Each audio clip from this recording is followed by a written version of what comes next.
আমার নতুন একটা ভিডিওতে তোমাদের সকলকে জানাই অনেক অনেক স্বাগত। গুড মর্নিং বললেও দিনটা শুরু করলাম সন্ধ্যার একটা সময় দিয়ে। এই ঘাটটাতে মানে এই জায়গাটাতে যেতে আমার না অনেক বেশি ভালো লাগে।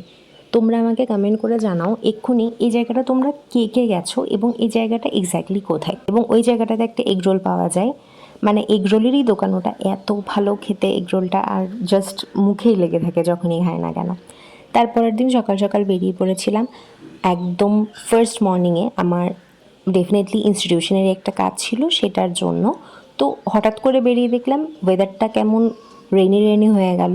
প্রথমে সানি সানি ছিল, কিন্তু তারপরে দেখলাম ওয়েদারটা রেইনি হয়ে গেল। তো আমার সারথি, আমার একমাত্র সারথির সাথে আমি বেরিয়ে পড়েছি, মানে আমার ভাই, যে সবসময়ের জন্য আমাকে প্রোটেক্ট করে রাখে যতটুকু সে পারে। তারপর আমি মৌচাক থেকে নিয়ে নিয়েছিলাম দুটো মিষ্টি। আচ্ছা, এখানে একটা ক্লাইম্যাক্স আছে, সেইটা একটু বলি। আমি কাকুকে বলেছিলাম আমাকে দুটো ভেজ সিঙ্গারা দিতে সেই দিনকে, বাট কাকু যেটা করলো আমাকে দুটো ভেজ প্যাটিস দিয়ে দিলেন। সত্য কথা বলতে আমার না প্যাটিস খেতে একদমই ভালো লাগে না। আমি সিঙ্গারা বা চপ এই জাতীয় খাবার ভীষণ পছন্দ করি, কিন্তু প্যাটিস, সেটা যে কোনো ভেজ হোক নন ভেজ হোক, আমার একদমই পছন্দ না। যাই হোক, কাকু দিয়ে দিয়েছে, আমি খেয়ে নিলাম। আর কিছু তো করার নেই, কারণ দুপুরের লাঞ্চটা আমি সেদিন বাইরেই করতে হতো আমাকে। তো আমি ভাবলাম বাইরে অত হাবিজাবি কিছু খাবো না, কিছু ভেজের কিছু খাবার দাবার খাবো, মিষ্টি হোক বা কিছু সিঙ্গারা টাইপের কিছু। তো আমি আবার চলে গেছিলাম একটু স্টার মলে, কারণ আমি না সুযোগ পেলেই স্টার মলে যাই, কারণ আমার এত ভালো লাগে জায়গাটা। আমি আজকে ফাইনালি বলেই দিলাম চলো কোথায় যাই, তোমাদেরকে সবসময় বলি কমেন্ট করে জানো, আমি আজকে ফাইনালি বলেই দিলাম। স্টার মলে গিয়ে আমি মৌচাকের মিষ্টি খেয়েছি এবং সাথে ওই প্যাটিস। কিচ্ছু করার ছিল না, আমি একাই ছিলাম, আমাকেই খেতে হতো। হোয়াট এভার, টুকটাক এদিক ওদিক শপিং করার জন্য চেষ্টা করছিলাম। বাট আমি মানে কি বলবো, আমার দ্বারা মনে হয় জীবনে আর কখনো শপিং হবে না, একা যাই আর দোকা যাই বা যার সাথেই যাই। আমি দেখি, ট্রায়াল দিই, ঘুরে ফিরে, এটা পছন্দ হয় ওটা পছন্দ হয়, নিয়েও নিই, বাট আমি অ্যাট লাস্ট কিছু নিতে পারি না। বাট ওদিনকে একটা জিন্স প্যান্ট নিলাম আর সাথে এই ওয়াইপসগুলো। আর আমার ভাইয়ের এইজ ডিফারেন্সটা যেহেতু খুব একটা বেশি না, আবার খুব একটা কমও না, আমাদের মধ্যে ওরকম ভাই বোন মারপিট ওরকম সম্পর্কটাও নেই, আবার একদম ডিস্টেন্স ওই সম্পর্কটাও নেই। মানে এমন একটা সুন্দর সম্পর্ক আমাদের আছে, কারো নজর না লাগুক, এটা যাতে সারা জীবন অক্ষত থাকে। আর তোমাদের সাথে একটা কথা বলি, আমার ভাইয়ের বেস্ট টাইমিং কোনটা হয় জানো? যখন আমি আর ও স্কুটি করে কোথাও যাই, মানে ওরও সমস্ত কিছু আমাকে শেয়ার করে, আমিও ওকে শেয়ার করি, ভীষণ ভালো একটা টাইম আমরা স্পেন্ড করি। তারপর নিজের জীবনের ইনকাম সকলের আশীর্বাদে যেহেতু শুরু হয়েছে, তো এবার তো কিছু সেভিংসের জন্য নিজেদেরকে প্রিপেয়ার করতে হবে। তো সেই ক্ষেত্রে কিছু সেভিংস স্টার্ট করলাম। আর আমাকে অনেকেই জিজ্ঞাসা করো যে আমি কি ইউজ করি স্কিনে, এই দুটো কারেন্টলি জিনিস আমি ইউজ করছিলাম। অ্যান্ড সেদিন লাঞ্চের পরে চলে যাচ্ছিলাম জিমে। তো জিমে যখন যাচ্ছিলাম ঠিক এই সময়টা থেকে শুরু হয় ওয়েদারটা রেনি হওয়া, মানে বর্ষাকালের শুরুয়াতটা এই সময়টা থেকেই হয়ে যায়। এই হয়ে গেছি, আজকে আমার তেমন কোনো কাজ কিছুই নেই। তো এখন বেরিয়ে যাচ্ছি আমাদের মধ্যমগ্রামে যে আউটলেট আছে সেটাতে একবার ভিজিটিংয়ে, মানে আমার লোকালিটির কাছে। তো অনেক দিন এরকম বিকেল বিকেল করে তাড়াতাড়ি যাওয়া হয় না, তাই বেরিয়ে যাচ্ছি। আর আমি আজকে ঠিক এরমভাবে মানে অনেক দিন পর এরম একসাথে উপরে একটা গার্ডার নিচে একটা গার্ডার দিয়ে বেরোনি। তো চলো এখন যাওয়া যাক, গিয়ে দেখি কি আপডেটস এন অল। আর আজকে প্রচণ্ড সারাদিন বৃষ্টি, আমি দুপুরে একটু ভালো মতো ঘুমিয়েও নিয়েছি।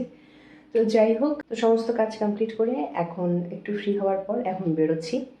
তো চলো গিয়ে দেখা হচ্ছে কী কী করছি না করছি, যেটুকু পসিবল আমি তোমাদের সাথে ডেফিনেটলি শেয়ার করবো।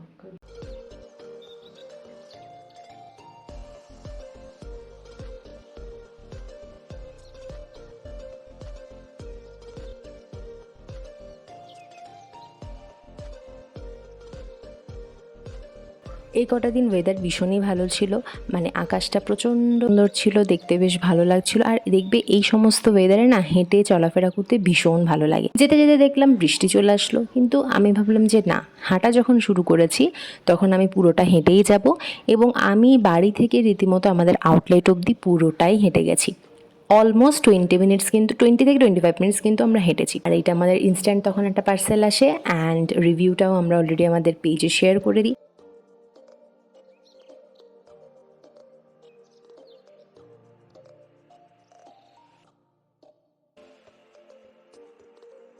হচ্ছে তার পরের দিন আমি সেদিনকার কোনো ক্লিপ নিইনি, পড়াতে গেছিলাম অ্যান্ড পড়ানো থেকে ফিরে এসে খেলা তো না দেখলেই নয়, কারণ এবারের আইপিএল সত্যিই অন্যরকম একটা আইপিএল হয়েছে।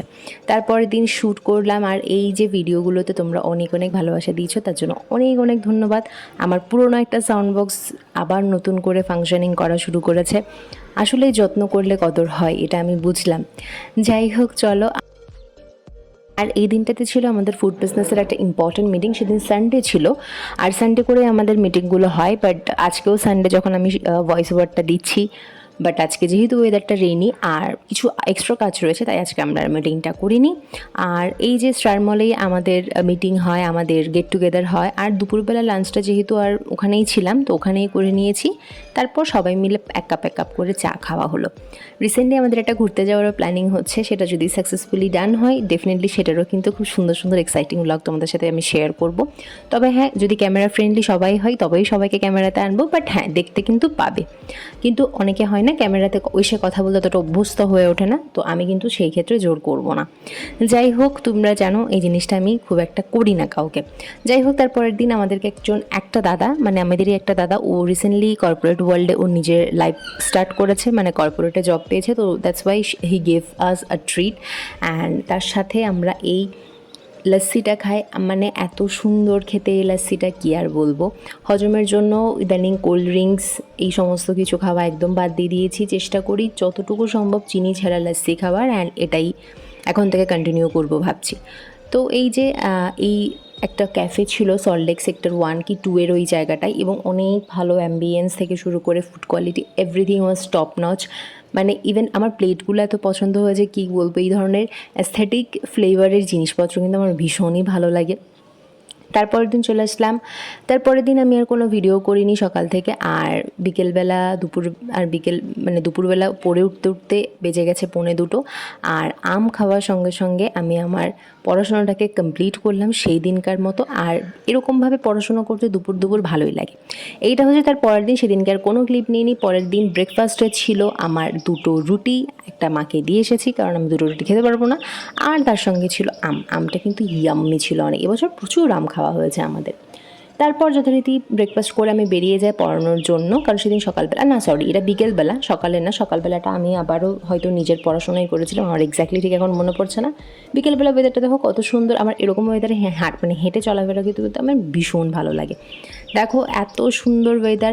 হ্যাঁ, হাঁটাহাঁটি করলে তোমার অনেকটা ঘাম হবে, এটা ঠিক, কিন্তু তোমার যে ফিলিংটা হবে, যে ওয়েদারটা বা যে অক্সিজেনটা তুমি ওই সময় ইনটেক করতে পারবে তোমার বডিতে, অনেক সুন্দর হয়। এইটা হচ্ছে তার পরের দিন, সেম ড্রেসটা পরে আমি বেরিয়ে গেছি। আচ্ছা, এইটাতে আমরা গিয়েছিলাম বাগুইআটি নিউ টাউনের দিকে। ওখানে আমাদের একজন সিনিয়র স্যার আমাদের সঙ্গে একটু দেখা করতে চেয়েছে। অনেকদিন স্যারের সঙ্গে দেখা হয় না, কিছু কথাবার্তা পেন্ডিং ছিল, সেগুলো নিয়ে আলোচনা করতে গেছি। আর আমার আইলাইনার পরা তোমরা অনেকেই দেখতে চেয়েছো আমি কীভাবে উইংটা টানি। সত্য কথা বলতে আমি আগে একদমই করতে পারতাম না, আমার নিজেই আপসেট হয়ে যেতাম, ডিপ্রেসড হয়ে যেতাম যে সবাই এত সুন্দর আইলাইনার উইং করতে পারে, আমি কেন করতে পারি না। কিন্তু practice makes a man perfect. Practice করতে এখন অনেকটাই এসে গেছে। আর ডিটেল ভিডিও তোমাদের সাথে পরের দিন শেয়ার করবো। দেখো তখন আবার রোদ, মানে এই সময়টাতে না রোদ বৃষ্টি এরকম মিক্স আপ চলছিল। তারপর সকালে বাড়ি থেকে কিছু খেয়ে যায়নি। ডো অ্যাজ ইউ লাইক এই আউটলেটটা থেকে আমি এত খাবার দাবার পছন্দ করি। হ্যাঁ, একটু কস্টলি হয়, কিন্তু যেমন গুড় তেমন মিষ্টি একটা কথা আছে না, সত্যি কথাটা মানে ওই ক্ষেত্রে প্রযোজ্য। ওদের প্রতিটা জিনিস আমি জানি না কেন এত ভালো লাগে। ইভেন ওদের একটা পাইনঅ্যাপেল টার্ট আছে, ওটা একটু খেলে অনেক সময় অনেকের গুলিয়ে যেতে পারে, মানে গা গুলিয়ে আসতে পারে, বাট আমার কিন্তু বেশ ভালো লাগে, আমি জানি না কেন। তারপর আমার মনে হয় ওই সপ্তাহটাই আমার জীবনের মানে ফাস্টফুড খাওয়ার জন্য বেস্ট সপ্তাহ ছিল এবং লাস্ট সপ্তাহ ছিল, কারণ তারপর পরে আমার জিম ডায়েট এসব শুরু হয়ে গেছে অলরেডি। তো এইটা আমি ভাই আবারও চলে গেছিলাম এবং আমার দুজন ফ্রেন্ডের সাথে, মানে বিকেলের দিক করে, সকালের দিক করে মিটিং কমপ্লিট করে বিকেলের দিকে এসে আবার এই বার্গার, এই ব্রাউনি, এই চিকেন নাগেটস, আমরা কিন্তু 3-4 জন ছিলাম, আমি একা কিন্তু খাইনি। আচ্ছা, আমি অনেক সময় এই শ্যুটগুলো একা করি বলে বা শুধু ভিডিওগুলো দেই বলে তোমরা অনেকে ভাবো আমি একা খাই। আচ্ছা, সত্য কথা বলতে আমাকে দেখে মনে হয় কি মনে হয় না সেটা পরের ব্যাপার, যে আমি একা খেতে পারি কি পারি না। আমার চলাফেরা দেখে মনে হয় আমি এত বাজেট দিয়ে এত খাবার দাবার খাবো, মানে জীবনেও আমি পারবো না। এতটুকু খরচা আমি কখনো একা করতে পারবো না। হ্যাঁ, সবাই মিলে করলে ডেফিনেটলি ঠিক আছে, বাট কী দরকার খাওয়া দাওয়ার পেছনে যদি এতটুকু খরচ করে দিই, তাও নিজের যেটা বডির জন্য হার্মফুল হবে। তো এসব অপচয় আমি একদমই পছন্দ করি না। সবাই মিলে যাওয়া হয়, সবাই মিলে খাওয়া হয়, সেটা আলাদা বিষয় থাকে। তো যাই হোক, দেখো এই হচ্ছে প্রথম দিনের আমার এক্সারসাইজের। আমার এখনই হাসি পাচ্ছে, বাট এই যে practice makes a man perfect. আমি নিজেই দেখো সেখানে হেসে দিয়েছিলাম। এই জিনিসটা না আমি এখনও করতে পারি না, এখনও আমার অনেক কষ্ট হয় করতে। আর ওই যে নিজেকে এটাই মোটিভেট করি, practice makes a man perfect. আজ না হোক কাল হবে, কাল না হোক পরশু হবে, একদিন না একদিন কিন্তু ঠিকই হবে। তবে যত তাড়াতাড়ি আমি অধ্যাবসায়ের সাথে প্র্যাকটিস করবো তত তাড়াতাড়ি সেটা ভালোভাবে হবে। তবে হ্যাঁ, এইটা আমি বরাবরই আমার মধ্যে এই জিনিসটা থাকে কম বেশি। এটা I am very blessed with that. আর নজর না পড়ুক কারো, আমি যদি কোনো জিনিসকে মন থেকে ভালোবেসে নিই এবং বুঝি যেটা আমার জন্য ভালো হচ্ছে, আমি কিন্তু এটাকে একদম মানে আমি শ্বাস নেওয়ার মতো করে হ্যাবিটে নিয়ে আসি। যে আমার ডেলি যেরকম শ্বাস প্রশ্বাস নিতে হবে বেঁচে থাকার জন্য, এইটাও আমার বেঁচে থাকার জন্য আমাকে করতে হবে। তো জিম যেতে আমার এক্সট্রা করে কোনো মোটিভেশনের দরকার হয় না। আমি এইটা বুঝি যে আমাকে ফিট থাকতে গেলে, আমাকে ফিট হতে হলে, আমাকে নিজেকে ভালোভাবে বাঁচিয়ে রাখতে গেলে, এতটা প্রেশারের মধ্যে, এত বাজে লাইফস্টাইলের মধ্যে আমাকে কিন্তু জিম যেতেই হবে। তো এইটা হচ্ছে আমার আরেকটা স্টুডেন্ট, জানো ওকে ফেলে আমি মানে ওকে কেন কাউকেই মানে আমার স্টুডেন্টদের সামনে কখনো কিছু খেতে পারি না যদি ওদেরকে না দিয়ে হয়। তো শেয়ার করে একটা চিপস খাচ্ছিলাম। আর এই যে আরেকটা পুতুল, মানে এদেরকে আর কি বলবো, এরা আমার জান দিল কা টুকরা, এতটাই টাচ ওরা আমার সাথে। তো দেখো, আগের দিন মনে হয় আমি লেগ মেরেছিলাম, তো পায়ের অবস্থা ভীষণই বাজে, মানে আমি হাঁটতে পারছিলাম না রীতিমতো, এতটাই কষ্ট হচ্ছিল। তারপরও ওই ব্যথা নিয়ে আমি একদমই জিম কামাই করিনি। হ্যাঁ, এটা আমি নিজের পিঠ চাপড়ে আমি বলতে পারি যে না, I did the best thing. আমি কামাই করিনি, আমি গেছিলাম। আর এই যে এভাবেই জিম কমপ্লিট করে নিজে প্রতিনিয়ত বাড়ি ফিরে আসা হতো। অ্যান্ড তারপরে এটা হচ্ছে তার পরের দিনের রুটি দিয়ে ব্রেকফাস্ট করে সকালবেলা বেরিয়ে গেছিলাম নিজের পড়ানোর জন্য। এই দিন সকালবেলা বেরিয়ে গেছিলাম আমি জিম যাওয়ার জন্য, কারণ আমি একটাই দিন সকালবেলা জিমে গেছিলাম, কারণ বিকেলবেলাতে আমার মানডে ওয়েডনেসডে অনেকটাই ব্যস্ততার মধ্যে থাকা হয়। দিন সকাল করে নিয়েছিলাম এবং জিম থেকে যাওয়ার পরে বাড়িতে গিয়ে ভীষণ ঘুম, আবার পড়াতে আসে তিয়াস, মানে পড়তে আসে। আর তারপর পরের দিন তোমরা দেখেছো যে আমি কাজে গেছিলাম এবং কাজ থেকে আমার ছোট্ট যে সিরিজটা শুরু হয়েছে সেখানে দেখেছো যে সবাই মিলে একটা গেট টুগেদার টাইম আমরা স্পেন্ড করি। আর তারপর বাড়ি এসে সেদিনকে আর জিম যেতে পারিনি। এটা হচ্ছে তার পরের দিন। সকাল থেকে আর ভিডিও স্টার্ট করিনি, জিম যাওয়া থেকে শুরু করি 11টা 5-এর সময়।